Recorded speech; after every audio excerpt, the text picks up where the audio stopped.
ধর্ষকের ফাঁসির দাবি আজও পথে তৃণমূল। ব্লকে ব্লকে ধর্ণা কর্মসূচি তৃণমূলের। দুপুর 2টোর পর শুরু হবে কর্মসূচি। চন্দ্রিমা ভট্টাচার্যের নেতৃত্বে ব্লকে ব্লকে আন্দোলন। বিকেলে চেতলায় আন্দোলনে নেতৃত্বে থাকছেন ফিরহাদ হাকিম। বিকেল 5টা থেকে চেতলা হাট রোডে ধর্ণা কর্মসূচি।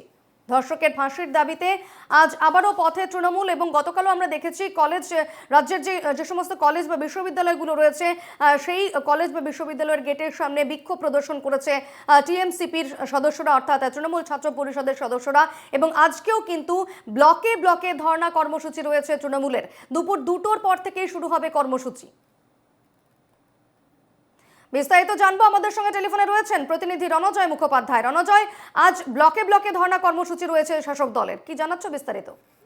দেখো, মমতা বন্দ্যোপাধ্যায় 28 আগস্ট মুখ্যমন্ত্রী বাংলাদেশ থেকে তৃণমূল ছাত্র পরিষদের অনুষ্ঠানেই বলেছিলেন যে শাসক দল তৃণমূল কংগ্রেস এবারে পথে মিছিলে প্রতিবাদে থাকবে। আর্যিকর কাণ্ড নিয়ে যেভাবে শাসক দল তৃণমূল কংগ্রেস কিংবা রাজ্য সরকারকে টার্গেট করা হচ্ছে বিজেপি তথা বিরোধীদের তরফ থেকে, সেই জায়গায় শাসক দল তৃণমূল কংগ্রেসেরও চূড়ান্তভাবে প্রতিবাদ থাকবে। প্রথমত তারা জানিয়েই দিয়েছে যে চরমতম শাস্তি তারা চায়, অভিযুক্ত যারাই থাকুক না কেন তাদের বিরুদ্ধে তদন্ত করে।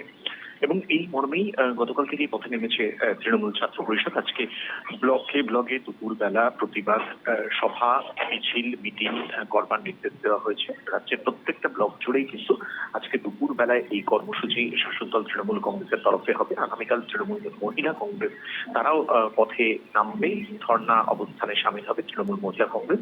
আগামীকাল রবিবার দিন এবং আজকে ব্লকে ব্লকে মিটিং, মিছিল, প্রতিবাদ হবে শাসক দল তৃণমূল কংগ্রেসের তরফে। বেশ, ধন্যবাদ রণজয়।